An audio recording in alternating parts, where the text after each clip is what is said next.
नमस्कार साथियों, सभी का स्वागत है, अभिनंदन है आज की कक्षा में। तो साथियों, नाटक की जो सीरीज हमारी चल रही है, इसमें ये छठी क्लास है अपनी। 5 क्लास इससे पहले हो चुकी हैं और इस क्लास में हम रूपक के भेद पढ़ेंगे। रूपक के भेद सारे जो अपने को पता लग जाएंगे, उसके बाद में नाटक का जो विकास क्रम है उसको आगे बढ़ाएंगे। तो नेक्स्ट क्लास में विकास क्रम शुरू होगा। तो आज यहाँ रूपक के भेद है, उन पर विस्तृत चर्चा होगी।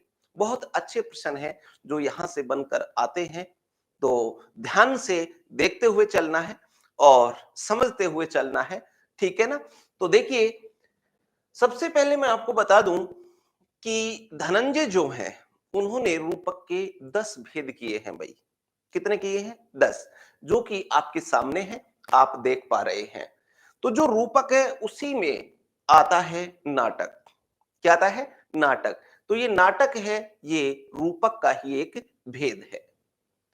क्या-क्या होते हैं इसमें? देखो, नाटक होता है, दूसरा प्रकरण है, तीसरा भाण, चौथा प्रहसन, पांचवा डिम, छठा व्यायोग होता है, सातवां समवकार है, आठवां विधि और नौवां अंक और 10वां है इहा मृग। तो ये 10 भेद किए हैं। अब इन 10 के बारे में अपने को थोड़ी-थोड़ी जानकारी, जहां से प्रश्न आते हैं, वो पता होना चाहिए बस। राइट? चलिए, बहुत अच्छे। तो अब मैं आपको एक-एक करके सारी चीजें बताते हुए चलता हूं। सबसे पहले अपन ले लेते हैं नाटक को। ओके? तो यहां पहला जो भेद है, नंबर 1,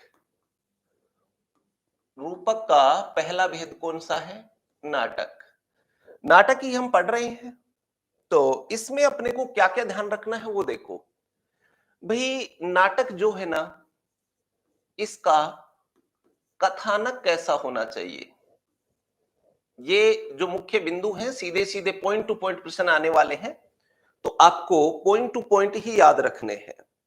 जो नाटक होता है, उसका कथानक है, वो या तो पौराणिक होना चाहिए भाई। कैसा होना चाहिए? पौराणिक। या फिर हम कह सकते हैं कि ऐतिहासिक होना चाहिए। पौराणिक या ऐतिहासिक कथानक होना चाहिए। किसका? नाटक का। तो ये नाटक का कथानक कैसा होना चाहिए, बात वो है, या तो पौराणिक या फिर ऐतिहासिक कह सकते हैं। नाटक जो है, इसमें अंक की बात की जाएगी। अंक कितने अंक होने चाहिए? तो नाटक में 5 से 10 अंक होने चाहिए। 5 से 10 अंक किसमें? नाटक। नाटक की बात कर रहा हूं, कौन कौन से चीजें कितनी होनी, कथानक कैसा होना चाहिए, पौराणिक या ऐतिहासिक होना चाहिए, अंक कितने होने चाहिए? 5 से 10 होने चाहिए। उसके बाद में बात करते हैं प्रधान रस, जिसको अंगिरस भी कह सकते हैं। प्रधान रस कैसा होना चाहिए नाटक में? प्रधान रस। तो इसमें प्रधान रस है, वो या तो श्रृंगार होना चाहिए या फिर वीर होना चाहिए। श्रृंगार या वीर रस में से होना चाहिए। ठीक है? ये अंगिरस है किसके? नाटक के। तो सीधा सा प्रश्न रहेगा कि नाटक के अंगिरस कौन से हैं? तो प्रधान रस कह सकते हैं आप, तो श्रृंगार या फिर वीर रस, ये प्रधान रस की बात हो गई। उसके बाद में बात आती है संधियां, जो कि पिछले लेसन में, यानी अभी तक जो हमने पढ़ा है, उनमें मैंने आपको विस्तार से समझाई है ये चीजें। ठीक है ना? तो संधियां कितनी होनी चाहिए, अर्थ प्रकृतियां कितनी होनी चाहिए, बताइए। सभी 5-5 हैं। तो यहां कह सकते हैं संधियां कितनी होनी चाहिए? 5 होनी चाहिए। संधियां के बाद में देखो, इनके 3 जोड़ीदार रहते हैं।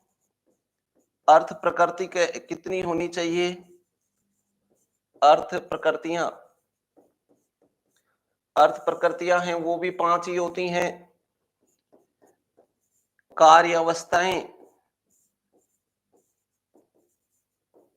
कार्य अवस्थाएं ये भी कितनी होती हैं? 5। तो ये सारे 5-5 होती हैं और इनका विस्तृत अध्ययन है जो हमने कर ही लिया है। इसके बाद में बात करें वृत्ति। वृत्ति भी मैंने आपको डिटेल से पढ़ा दी है। तो वृत्ति के बारे में आप जानते ही हो, ठीक है। ये वृत्ति इसमें कौन सी होनी चाहिए नाटक में? तो इसमें श्रृंगार रस है, तो इसका मतलब समझ पा रहे हो कैसी की वृत्ति है, कैसी की या फिर सात्विकी, कैसी की या सात्विकी वृत्ति जो है वो इसमें होनी चाहिए। अब वृत्तियों की बात करें तो इसकी जानकारी मैंने आपको देते हुए बताया था कि भाई नाटक में वृत्ति कितनी होती हैं और काव्य में कितनी होती हैं। बताओ याद है या नहीं है? अगर पिछला लेसन अच्छी तरीके से देखा है तो आपको अवश्य ही पता होगा कि जो वृत्ति है वो काव्य में तो 3 और नाटक में 4 होती हैं, ठीक है ना? तो ये मैंने वहां पर भी लिखा दिया था, तो यहां लिख सकते हैं, कोई नहीं।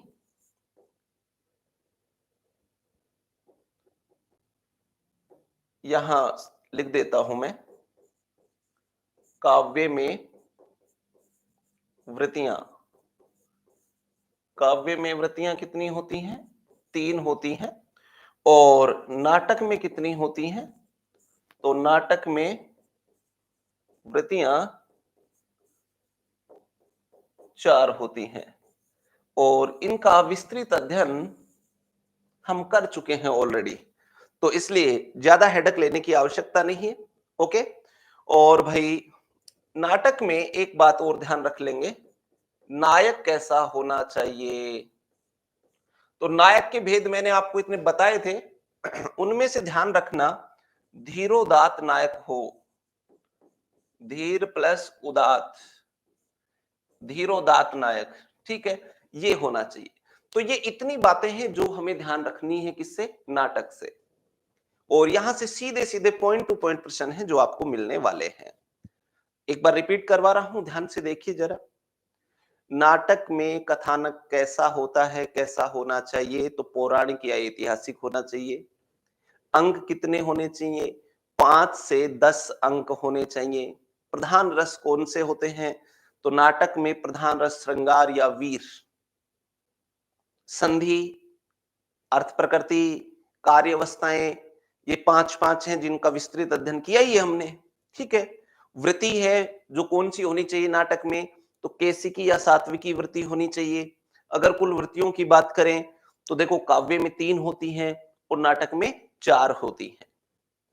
नाटक में नायक कैसा होना चाहिए? धीरोदात्त नायक होना चाहिए।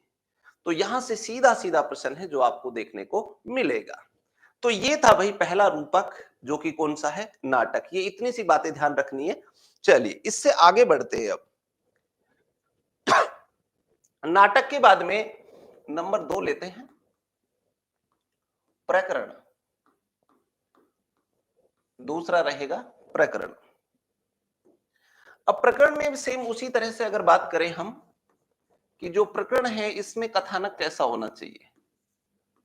कथानक, तो प्रकरण है इसमें कथानक जो है वो भाई काल्पनिक हो सकता है या फिर कहें लौकिक हो सकता है।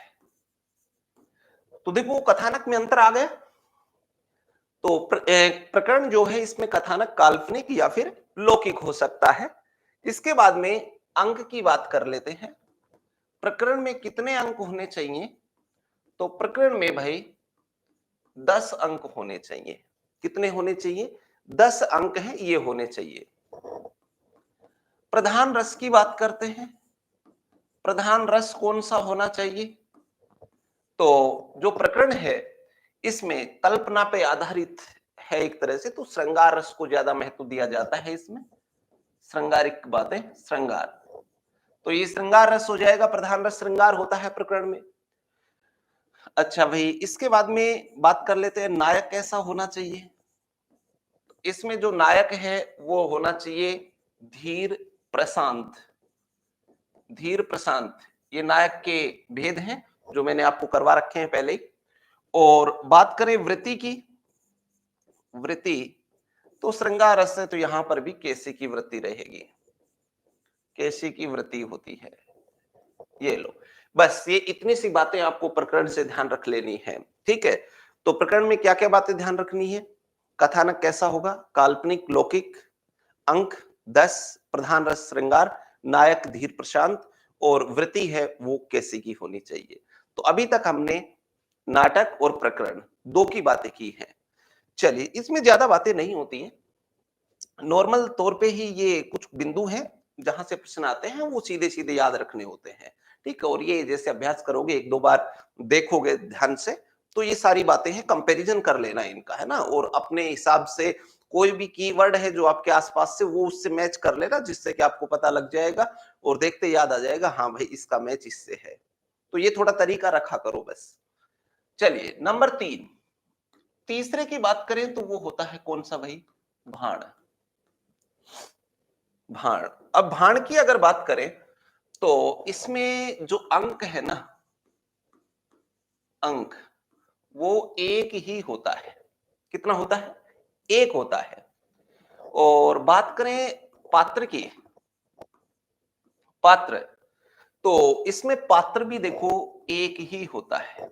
भाण में देखो एक अंक और एक ही पात्र। अब ये जो पात्र है ना, ये भी देखो कैसा होता है, एक होता है जो भी, ये भाई धूर्त होता है, या फिर कहें एक तरह से चालाक भी होता है ये, या फिर ऐसे कह सकते हैं कि इसकी जो प्रवृत्ति है ना, वो कामुक होती है। तो ये एक विशेष प्रसंग के लिए है। देखो, एक ही अंक और एक ही पात्र है, और जो पात्र है वो भी धूर्त, चालाक या कामुक होता है। किसमें? भाण में। ठीक है, आगे बढ़ो। प्रधान रस की बात कर लेते हैं। प्रधान रस कौन सा है? तो इसमें भी श्रृंगार ही रहेगा भाई, श्रृंगार। श्रृंगार रस है जो भाण में भी प्रमुख रहता है। और वृत्ति की अगर बात करें तो इसमें वृत्ति है ना, ये भारती रहती है। भारती सबसे प्रमुख वृत्ति है, तो भारतीय वृत्ति रहती है किसमें? भाण में। तो भा से भा ऐसे कीवर्ड मिला लिया करो, भा से भा, भाण में वृत्ति कौन सी? भारती। तो ये भाई बस चार बातें याद रख लेना, अंक एक, पात्र एक, प्रधान रस श्रृंगार, वृत्ति, भारती, ये किसमें? भाण में। तो जो प्रश्न आना है वो यहीं से पूछ लिया जाएगा, आगे कोई हेडक लेने की आवश्यकता नहीं है। चलिए, नंबर 4 पे बात करते हैं। भाण के बाद में नंबर 4 आ जाएगा प्रहसन। प्रहसन, अब अगर प्रहसन की हम बात करते हैं तो देखो, प्रहसन का कथानक की बात करें तो प्रहसन में हंसी मजाक वगैरह तो काल्पनिक रहता है। काल्पनिक, ये देखिए, प्रहसन का कथानक कैसा रहेगा भाई? काल्पनिक रहेगा, ये ध्यान रखना है। और अंक की बात करें, अंक, तो इसमें भी अंक एक ही रहता है, अंक एक है। और प्रधान रस की अगर बात करें, प्रधान रस कौन सा होना चाहिए इसमें? तो प्रधान रस है वो, क्योंकि हंसी मजाक होता है तो इसमें कौन सा हो जाएगा? हास्य।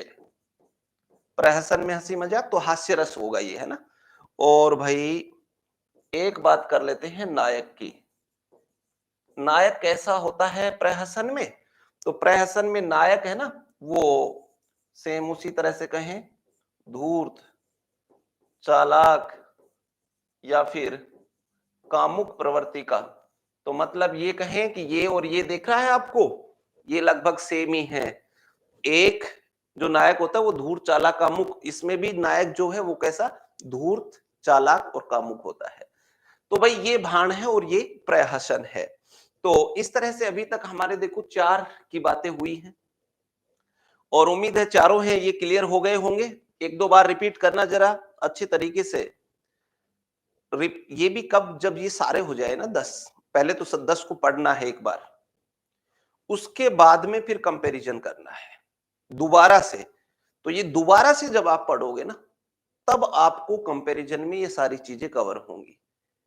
अभी आपको ऐसे लग रहा होगा कि भाई ये ऊपर नीचे किसमें कितने आ गए, किसमें कितने, तो इसमें दिक्कत हो सकती है। लेकिन हाँ, दोबारा से पढ़ोगे ना तो कोई दिक्कत नहीं होगी, नो टेंशन। तो ये बर्डन बिल्कुल नहीं लेना। प्रश्न जरूर आता है, इसी वजह से आपको ये पढ़ने तो पड़ेंगे भाई, याद करने पड़ेंगे, सीधी बात है। चलो आगे बढ़ते हैं। नंबर 5, पे लेते हैं डिम।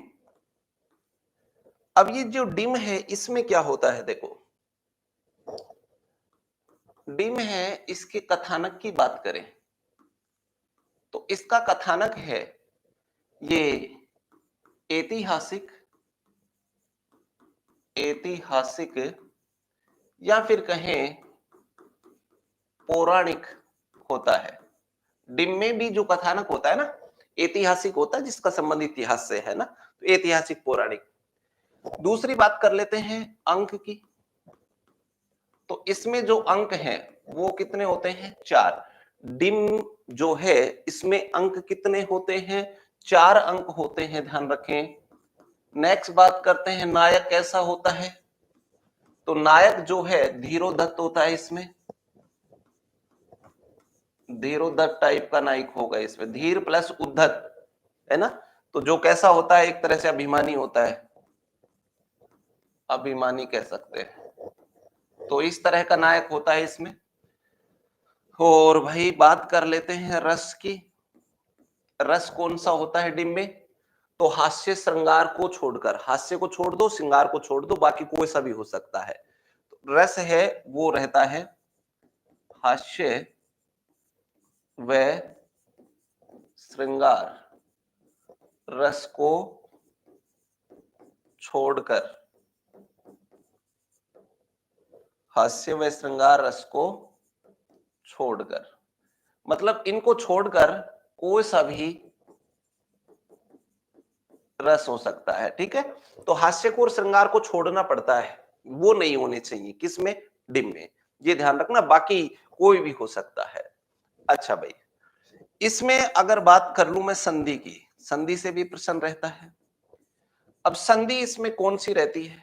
विमर्श, विमर्श संधि होती है। देखो विमर्श या फिर कहते अवमर्श, विमर्श या अवमर्श को छोड़कर, मतलब ये दोनों तो एक ही बात है, विमर्श या अवमर्श, ये नहीं होनी चाहिए। इसको छोड़कर बच गई कितनी? 4-5 होती हैं संधियां पूरी, तो इनको छोड़कर शेष 4 है ना वो हो सकती हैं कोई भी।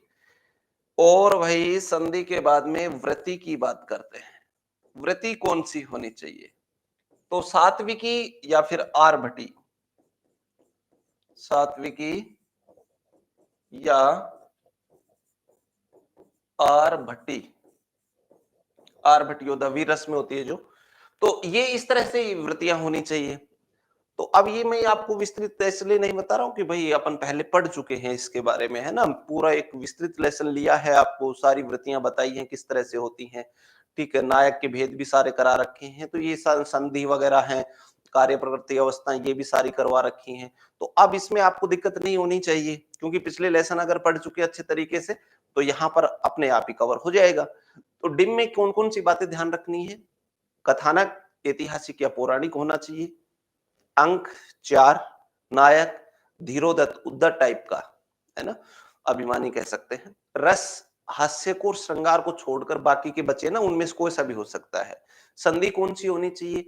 तो विमर्श अवमर्श को छोड़ दो, बाकी की 4 बच गई वो कोई भी हो सकती है। वृत्ति है वो सात्विकी या आर्भटी ये होती है, तो ये रहता है भाई डिम।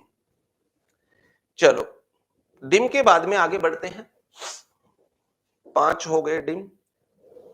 नंबर 6 व्यायोग, व्यायोग। अब व्यायोग में क्या होता है देखो जरा, सेम उसी तरह से अगर कथानक की बात करें, कथानक जो वी प्लस आयोग, देखो वी प्लस आयोग संधि विच्छेद कर सकते हैं, तो इसका जो कथानक है वो भी कैसा होता है? ऐतिहासिक या पौराणिक होता है? ऐतिहासिक या पौराणिक, ऐतिहासिक या पौराणिक होता है, ठीक है। तो ऐतिहासिक किस किस में होता है, पौराणिक ये एक साथ देख लेना, आप एक साथ जैसे देखोगे ना, सभी को देखना, एक बार कंपैरिजन करना लास्ट में, तो जैसे लास्ट में कंपैरिजन करोगे तो अपने आप पता चल जाएगा, हाँ भाई ऐतिहासिक पौराणिक किस किस का आया है, ठीक है, और काल्पनिक किसका आया है, ये ध्यान देना। कथानक ऐतिहासिक पौराणिक होना चाहिए व्यायोग में। और भाई नायक जो है वो कैसा होना चाहिए? ये हो गया। नायक जो है वो धीरोधत्ती होता है इसमें भी। धीरोधत मतलब वही अभिमानी टाइप वाला जो हमने यहाँ पीछे भी देखा है ना, देखो डिम में भी नायक कैसा है? धीरोदत्त है। और इसमें भी कौन सा है? धीरोदत्त है। तो दोनों में धीरोदत्त होता है, व्यायोग में भी यही होता है। नायक के बाद में बात करें रस। रस तो देखो सेम इससे कंपैरिजन कर लो। हास्य व श्रृंगार रस को छोड़कर शेष है सारे। इसमें भी सेम उसी तरह से हास्य श्रृंगार को छोड़ दो, कंपैरिजन हो गया दोनों का। हास्य व श्रृंगार रस को छोड़कर शेष रस सेम उसी तरह से रहेगा।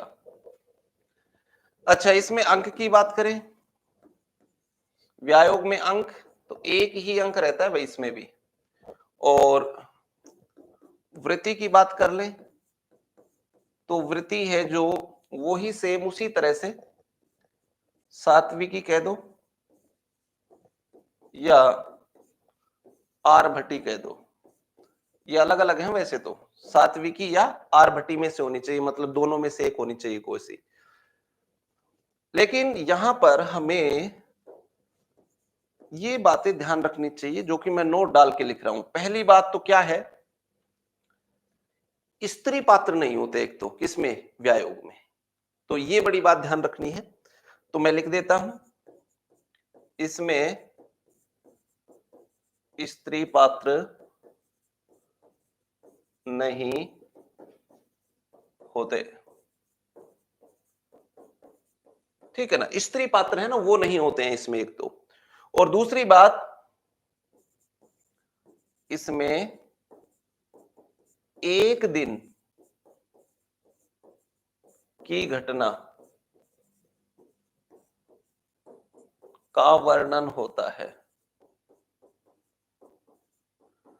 का वर्णन होता है। तो यहां से प्रश्न बनेगा, ध्यान रखना, एक ही दिन में कोई घटना घटित हुई है ना, बस पूरी कहानी में, पूरे कथानक में बस वो ही वर्णित होगी। तो एक दिन की घटना का वर्णन कौन से रूपक में होता है? तो वो व्यायोग में होता है। और स्त्री पात्र इसमें होते नहीं है।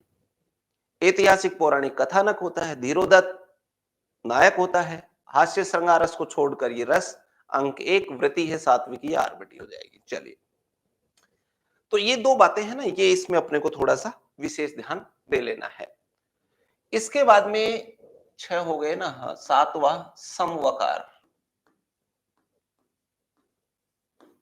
7वां रूपक है वो है समवकार। अब समवकार है, इसमें देखो कथानक कैसा होना चाहिए? कथानक पौराणिक होना चाहिए। और पौराणिक में भी ध्यान रखना, जो राक्षस होते हैं ना, राक्षसों से संबंधित, देखो तो राक्षसों से संबंधित जो रूपक है वो कौन सा है? समवकार है वो। ठीक है ना। अच्छा, कथानक हो गया। अंक की बात कर लेते हैं। तो इसमें अंक होते हैं 3, समवकार में अंक 3 होंगे। और उसके बाद में बात करें नायक कैसा होना चाहिए, तो देवताओं की राक्षसों की बात हो रही है भाई, तो कैसा है? धीरो उदात, धीर प्लस उदात, धीरोदात। धीरोदात नायक होता है इसमें। और आपको पता है लड़ाई की बातें होंगी इसमें, तो व्रति देवता राक्षस सात्विकी, सात्विकी सत्वगुण की प्रधानता होती है। और ऐसे भी कह सकते हैं कि इसमें भी आरभटीवर्ती का प्रयोग होता है। बस ये 4 बातें ध्यान रख लो समवकार में। समवकार है उसका कथानक पौराणिक होता है, राक्षसों से संबंधित जो बातें होंगी। और अंक है वो 3 होते हैं, नायक धीरोदात्त होता है, वृत्ति है वो सात्विकी या आर्भटी जो इसमें होती है। लो भाई नंबर 8 पे पहुंचते हैं। 8वां रहेगा विथि। विथि। अब विथि की बात करें तो इसमें क्या होगा? तो विथि है, इसका कथानक काल्पनिक होता है। काल्पनिक विथि है, इसका कथानक कैसा होता है? काल्पनिक होता है।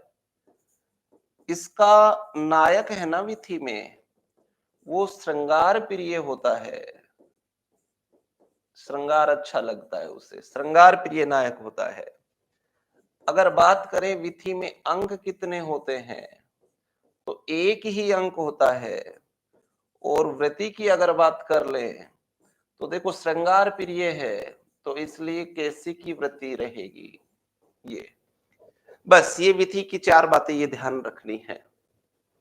विथि में कथानक काल्पनिक रहता है, नायक है वो श्रृंगार प्रिय रहता है, अंक है वो एक, और वृत्ति है वो कौन सी? कैसी की। तो इस तरह से ये विथि की बातें हैं जो रहेंगी। 8 हो गई, बस 2 और बचे हैं। 10 ही तो भेद किए थे रूपक के, तो 8 हो चुके हैं। नंबर 9। नंबर 9 पे हम लेते हैं अंक। अंक। अब अंक में देखो आपको ध्यान रखना है, अंक में भी जो कथानक होता है वो पौराणिक ही होता है। इसमें भी पौराणिक। नायक की बात करें तो नायक जो होता है वो एकदम साधारण पुरुष होता है ना, तो नायक है बिल्कुल साधारण रहेगा अंक में, साधारण पुरुष।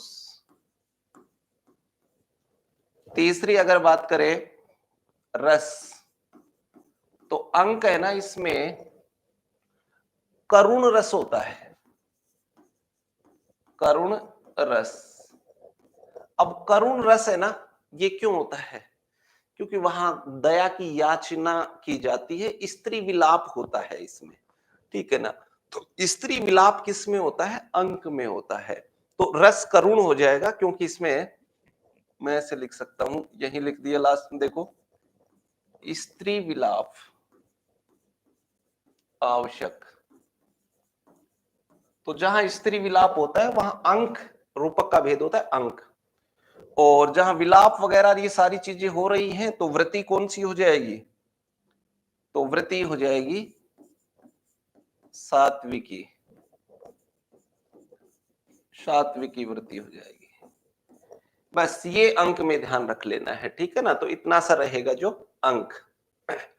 इसके बाद में लास्ट है भाई आपका नंबर 10, और 10वां है ईहा मृग। ईहा मृग। अब ईहा मृग में क्या होता है वो देखो, पहले बात कर लेते हैं कथानक की।